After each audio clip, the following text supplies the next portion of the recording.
हरे कृष्णा। तो आप सभी भक्तों का हार्दिक स्वागत है आज के श्री एकादशी के स्पेशल अवसर पे श्री नवम्रत के डिस्कशन में। हम लोग चर्चा कर रहे हैं आठवें पहले अध्याय का जो आठवां भाग है, chanting versus other spiritual practices other than यज्ञ यज्ञ योग और तपस्या, इसके बारे में चर्चा किया। उसके अलावा और भी जो स्पिरिचुअल प्रैक्टिसेस हैं उनका और हरिनाम के बीच में क्या तालमेल है, इसमें हमने in direct method of attaining perfection in spiritual life is chanting the holy name। कलयुग में जो सर्वश्रेष्ठ और डायरेक्ट मेथड है तो वो है भगवान के नाम का जप करना। ये हमने चर्चा किया था। या वै साधन संपत्ति पुरुषार्थ चतुष्टय दया विना तदाप्नोति नरो नारायण आश्रय। नारायणी ग्रंथ में इसका वर्णन है कि one should not engage in different processes of fruitive activity or cultivate knowledge by the mental speculative process.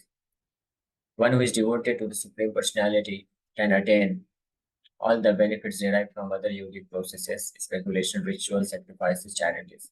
That is the specific benediction of devotional service.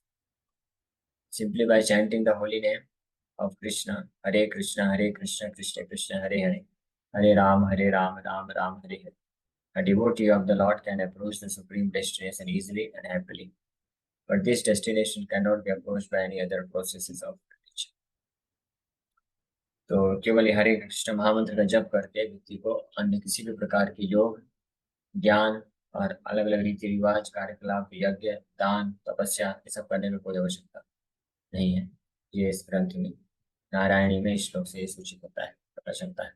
या वही साधन संपत्ति पुरुषार्थ चतुष्टय, चतुष्टय मतलब चार प्रकार के जो पुरुषार्थ है, धर्म अर्थ काम मोक्ष, जो अलग अलग प्रकार के साधन करने से प्राप्त होते हैं। दया विना तदाप्नोति नरो नारायण आश्रय। वो सब व्यक्ति इन सारे साधनों के बिना आपनोति प्राप्त कर लेता है। नरो मतलब संसार के लोग, अगर वो नारायण का आश्रय ले लेते हैं, भगवान नारायण का आश्रय। और भगवान नारायण भगवान कृष्ण का आश्रय जो है सबसे सरल उपाय है उसका भगवान के नाम का जप। तो जो हम लोग दोपहर में चर्चा कर रहे थे तो उसका यहाँ पे प्रमाण भी मिल गया कि अगर कोई भगवान के नाम का जप करता है तो हर प्रकार के पुरुषार्थ को भी प्राप्त कर सकता है। चतुष्टय चार पुरुषार्थ, धर्म अर्थ काम मोक्ष, यानी अर्थ मतलब धन संपत्ति ऐश्वर्य भी प्राप्त कर सकता है, धर्म मतलब पुण्य भी प्राप्त कर सकता है, काम मतलब इंद्रिय भोग भी प्राप्त कर सकता है, और अंततः मुक्ति भी प्राप्त कर सकता है। इन सब के लिए भी और अन्य साधन की आवश्यकता नहीं। हालांकि भगवान नारायण का आश्रय या भगवान के नाम का जप का जो मुख्य प्रयोजन है, मुख्य फल है, या जिसके लिए करना चाहिए, वो है भगवान के प्रति प्रेम प्राप्त करने के लिए करना चाहिए। हमको धर्म अर्थ काम और मोक्ष को प्राप्त करने के लिए भगवान के नाम का जप नहीं करना चाहिए। लेकिन वहीं दूसरी ओर अगर किसी को जरूरत है या इच्छा है धर्म अर्थ काम और मोक्ष इन चार में से कुछ प्राप्त करने के लिए, और साथ में वो व्यक्ति इच्छा रखता है कि मुझे भगवान के प्रति भक्ति भी प्राप्त करना है, तो हमको ऐसा नहीं सोचना चाहिए कि चलो भगवान के प्रति भक्ति और प्रेम पाने के लिए मैं हरे कृष्ण मंत्र जप करता हूँ और साथ में कुछ अर्थ चाहिए, साथ में कुछ काम इंद्रिय भोग के लिए सुख सुविधाएं चाहिए, और फिर मोक्ष भी मुक्ति भी चाहिए संसार से, तो इसके लिए मैं कुछ अन्य साधन का इस्तेमाल कर लेता हूँ। अन्य प्रकार के जो रीति रिवाज हैं या यज्ञ हैं, दान है, पूजा पाठ है, तपस्या है, ये सब भी मैं कर लेता हूँ। तो उसका जरूरत नहीं है। इस श्लोक से ही हमको स्पष्ट रूप में पता चलता है, क्योंकि अगर कोई भगवान नारायण का आश्रय एकमात्र लेता है, यानी हरिनाम का जप करता है, तो वो भगवान के प्रति प्रेम, तो उसको मुख्य प्रयोजन प्राप्त होगा ही। अगर केवल उसी के लिए इच्छा करके करेगा तो जल्दी प्राप्त करेगा। अन्यथा अगर कुछ भौतिक इच्छा से भी करता है कोई, तो चार प्रकार के पुरुषार्थ भी उसको प्राप्त हो जाएंगे अपने आप। उसको अन्य किसी साधन का आश्रय लेने की आवश्यकता नहीं है। सिंपली बाय चैंटिंग हरे कृष्ण महामंत्र, devotee of the Lord can approach the supreme destination easily and happily. आसानी से जो सुप्रीम डेस्टिनेशन यानी परम सिद्धि है उसको प्राप्त कर सकता है। और हैप्पीली मतलब सुखपूर्वक, यानी इस भौतिक जगत में भी सुखी रहने के लिए जो भी जरूरतें हैं हमको, वो केवल हरिनाम लेने से प्राप्त हो जाएंगी। अलग प्रकार के जरूरतों को पूरा करने के लिए अन्य किसी भी साधन का आवश्यकता नहीं है यहाँ तक, चाहे वो भौतिक साधन हो या धार्मिक साधन। भौतिक तरीके से भी एक किसी भक्त को बहुत ज्यादा भौतिक कार्यकलाप में फंसने का आवश्यकता नहीं पड़ता है। वो भक्त जो होता है अपना जो कम से कम समय दे करके, भौतिक कार्यकलाप कर करके ज्यादा से ज्यादा समय भगवान के नाम जप करने में, सेवा में व्यतीत करता है। और इस भाव से भगवान संतुष्ट होकर के, प्रसन्न होकर के, उसके जीवन में कभी कमी नहीं उत्पन्न होने देते हैं। तो ये यहाँ पे एक प्रमाण भी मिल गया जो हम दोपहर को चर्चा कर रहे थे। The chanting of the holy name of is the highest form of spiritual practice. इस मेरे ख्याल से सुबह हमने इस पे चर्चा किया था कि सर्वश्रेष्ठ जो है आध्यात्मिक प्रोसेस है, जो बृहद भागवतामृत में सनातन गोस्वामी वर्णन करते हैं। जयति जयति नामानंत रूपम मुरारे विरमित निज धर्म ध्यान पूजादि यतनम कथमपि सकृदात्तम मुक्तिदं प्राणिनां यत् परममृतमेकं जीवनं भूषण। कि भगवान के आनंदित all blissful holy name of Shri Krishna, उनकी जय हो, उनकी जय हो। जो किसी भक्त जो इनका आश्रय लेता है, ऐसे नाम का आश्रय लेता है, तो उसके हृदय से हर प्रकार के जो कन्वेंशनल रिलीजियस ड्यूटीज होते हैं, विभिन्न प्रकार के ट्रेडिशनल यानी पारंपरिक धार्मिक कर्तव्य होते हैं, ध्यान होता है, पूजा पाठ और अन्य अन्य देवी देवताओं के प्रति जो कर्तव्य है, उस सब को साइड कर देता है और एकमात्र भगवान कृष्ण के चरण कमलों में आश्रय प्राप्त कर लेता है। तो इस श्लोक में भी ये बात। अच्छा, congregational chanting of the holy name fulfills the highest religious purpose in this age. करभाजन मुनि जब किंग निमि महाराज को मिलते हैं, तो उनको अलग अलग युगों के बेनेडिक्शंस के बारे में बताते हैं। सतयुग, द्वापर, त्रेता, कलयुग में क्या क्या खासियत है और उनमें किस प्रकार से कौन सा आध्यात्मिक साधन इस्तेमाल करके व्यक्ति परम सिद्धि को प्राप्त करता है, उसमें ही एक श्लोक में बताते हैं। In the age of Kali, intelligent persons perform congregational chanting to worship the incarnation of God and constantly sings the name of Krishna.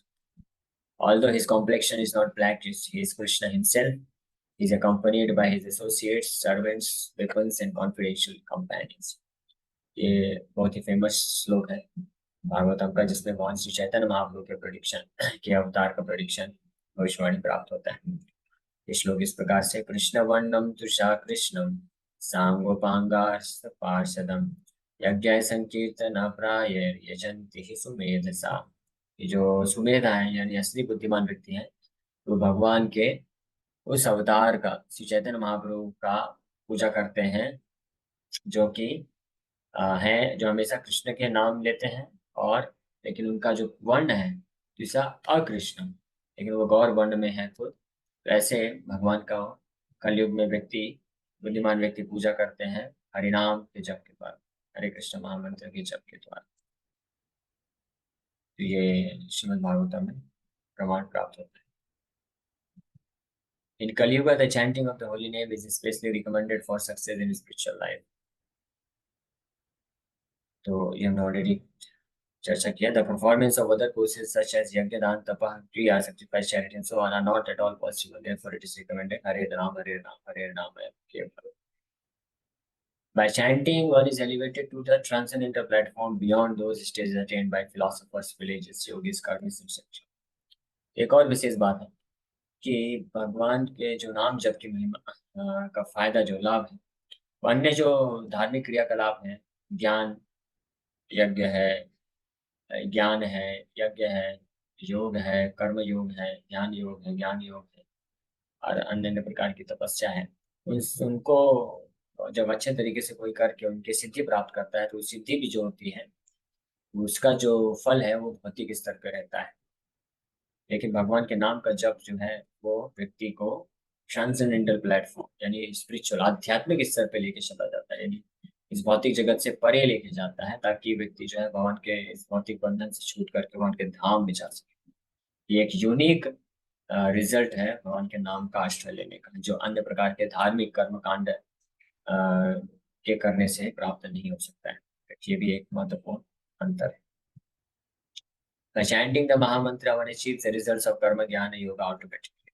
और इसीलिए क्योंकि ये हरिनाम जप जो है, वो व्यक्ति को इस भौतिक संसार के परे लेके चला जाता है, उससे भी ऊपर लेके जाता है। इसलिए उसमें जो कर्म ज्ञान योग ध्यान तपस्या, इसके जो फल हैं वो ऑलरेडी यानी उसमें समाहित रहते हैं।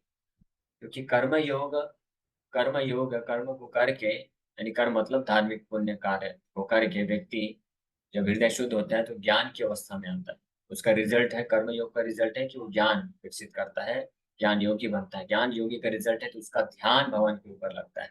और ध्यान योगी का रिजल्ट होता है कि वो भगवान का सतत स्मरण कर पाता है। श्रद्धावान भजते यो मां, भगवान का निरंतर सेवा में लग सकता है, लग जाता है। तो ध्यान योग का रिजल्ट इस तरह से हम देख सकते हैं कि अल्टीमेट जो रिजल्ट ध्यान योग के बाद भक्ति योग प्राप्त होता है, वो केवल इस हरे कृष्ण महामंत्र के जप करने से व्यक्ति डायरेक्ट उस स्टेज पर पहुंच जाता है। यानी उस व्यक्ति ने ऑलरेडी कर्म, ज्ञान और ध्यान योग का जो फल है, सिद्धि है, उसको प्राप्त कर चुका है। ऐसा समझ सकते हैं, इससे ये बात पता चलती है।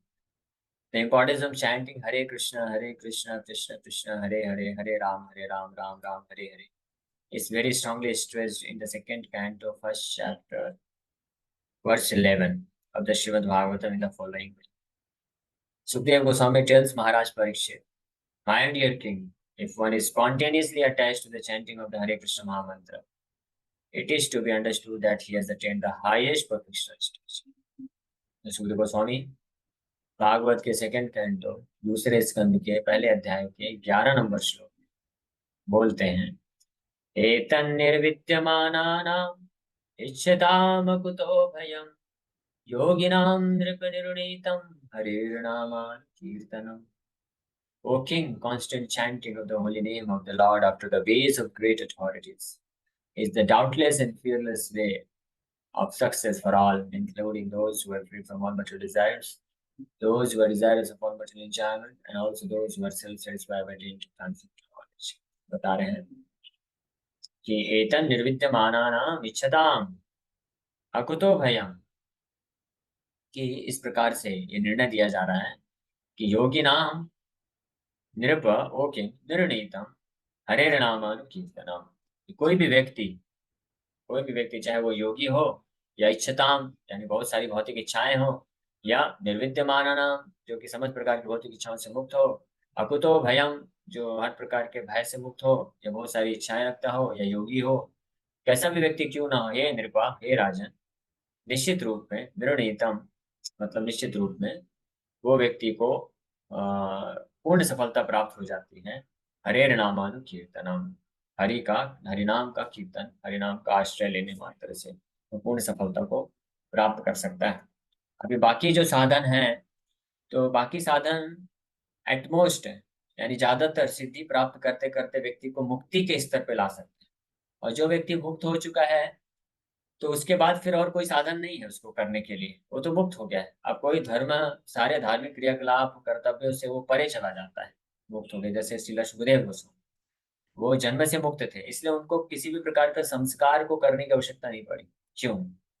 कि उनको संस्कार को करने की आवश्यकता नहीं पड़ी, वर्णाश्रम के परे हो गए वो, है ना। ना तो ब्राह्मण क्षत्रिय वैश्य शूद्र इसके उनको संस्कार करना पड़ा, और ना ही ब्राह्मण क्षत्रिय वैश्य नहीं ब्रह्मचारी गृहस्थ वानप्रस्थ संन्यास। तो संन्यास जो टॉप मोस्ट आश्रम है, तो वो भी उनको वो करने का जरूरत नहीं पड़ा, क्योंकि वो उसके भी ऊपर है परमहंसा, क्योंकि वो मुक्त पुरुष थे।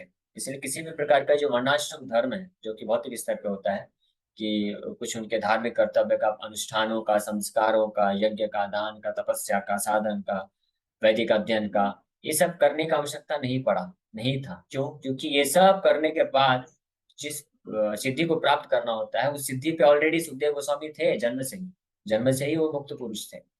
लेकिन ऐसे जन्म से भी मुक्त पुरुष होने के बाद, मुक्ति की अवस्था होने पर भी, वो सुखदेव गोस्वामी ने क्या किया? भगवान के बारे में श्रवण कीर्तन किया, भगवान के नाम का श्रवण कीर्तन, भगवान का कथा का श्रवण कीर्तन किया, और उससे ऊपर उठ करके और जो है परम सिद्धि, सर्वोच्चम सिद्धि भगवान के कृष्ण के प्रति प्रेम को प्राप्त किया। इससे ये पता चलता है इस श्लोक से कोट करके, कि जो महामंत्र का जो जप करते हैं, वो ये कर्म ज्ञान योग और अन्य जितने भी साधन है उसके सिद्धि को प्राप्त कर लेते हैं, और उससे ऊपर और कुछ प्राप्त कर लेते हैं, हाईएस्ट चीज प्राप्त कर लेते हैं। जहाँ पे बाकी और कुछ करने की आवश्यकता नहीं होती साधन, वहां से भगवान के भक्ति प्रारंभ होती है। इस बात की पुष्टि गीता में भगवान भी करते हैं। भगवान गीता में बोलते हैं, ब्रह्मभूत प्रसन्नात्मा न सोचति न कांक्षति समः सर्वेषु भूतेषु मद्भक्तिं लभते परम, कि जो ब्रह्मभूत स्टेज पे होता है, तो उसको वो मुक्त होता है। न सोचती न कांक्षती, ना उसके अंदर कुछ एंग्जाइटी, कुछ प्राप्त करने की इच्छा होती है, भौतिक जगत से आसक्ति होती है, ना कुछ खो जाने का शौक होता है। ऐसे व्यक्ति को मुक्त पुरुष बोलते हैं, मुक्त हो गया है सारे भौतिक आसक्ति से। वहां से भगवान बोलते हैं मद भक्ति लभते पराम, वहां से मेरे परम भक्ति यानी आध्यात्मिक स्तर की भक्ति, सुप्रीम भक्ति, शुद्ध भक्ति वहां से प्रारंभ होती है। अब वो है हरिनाम का जप, यानी हरे कृष्ण महामंत्र का जप जो है। हम लोग बहुत सौभाग्यशाली हैं कि हम लोग भौतिक जंजाल में फंसे हैं, लेकिन फिर भी हमको साधन बना के इस जंजाल से मुक्त होने के उद्देश्य के हेतु हरिनाम दे दिया गया है, औषधि के रूप में। और जब मुक्त हो जाएंगे तो यही हरिनाम हमको साध्य के रूप में प्राप्त होगा और हमको आगे लेके जाता है। तो हरिनाम जो है, हरिनाम संकीर्तन, इसीलिए नरोत्तम दास ठाकुर बोलते हैं, बोलो केरा प्रेम धन हरि नाम संकीर्तन। ये हरि नाम संकीर्तन जो है इस भौतिक जगत का नहीं है, ये गोलोक वृंदावन से आए, imported from spiritual, made in Golok Vrindavan. ऐसा कोई इस पूरे सृष्टि में प्रोडक्ट नहीं है जो made in Golok Vrindavan. Made in America, Japan, China, ये सब तो बहुत सारे प्रोडक्ट चलते रहते हैं, ये सब सबसे घटिया, सबसे सस्ते प्रोडक्ट है। मेड इन स्वर्ग भी प्रोडक्ट है, कुछ यज्ञ करके जो स्वर्ग प्राप्त करते हैं, मेड इन स्वर्ग प्रोडक्ट। लेकिन ये जो प्रोडक्ट हरिनाम संकीर्तन, ये मेड इन गोलोक वृंदावन है। ठीक है, तो इसी के साथ हम लोग यहीं पे विराम करते हैं। किसी वक्त का कोई क्वेश्चन है तो 1 मिनट है, एक क्वेश्चन ले सकते हैं। हरे कृष्णा हरे कृष्णा। ये संगीता माता जी। हरे कृष्ण प्रभु जी। प्रभु जी, हरे एक कृष्ण। प्रश्न आता है मन में कि जैसे हम लोग इस्कॉन में श्री कृष्ण और राधा जी की मूर्ति स्थापित है सेंटर में, तो चैतन्य महाप्रभु जैसे उनके मतलब लास्ट अवतार माने जाते हैं, तो उनकी क्यों नहीं इस तरह से मतलब सबको ताकि उनकी नॉलेज। है, इनफैक्ट श्री श्री गौर निताय का, इस्कॉन के जितने भी मंदिर हैं सब में गौर निताय रहते हैं, और राधा कृष्ण रहते हैं, और गौर निताय रहते हैं। और कहीं कहीं सीताराम, तो कहीं कहीं जगन्नाथ बलदेव, तो गौर निताय तो मस्ट है, हर जगह रहते हैं। नहीं तो मतलब वही उस है तरह इसलिए। से, प्रभु जी सॉरी, लेफ्ट में। उस अच्छा अच्छा, तरह समझ गया, से। लेफ्ट में। सेंटर में राधा कृष्ण क्यों है लेफ्ट में?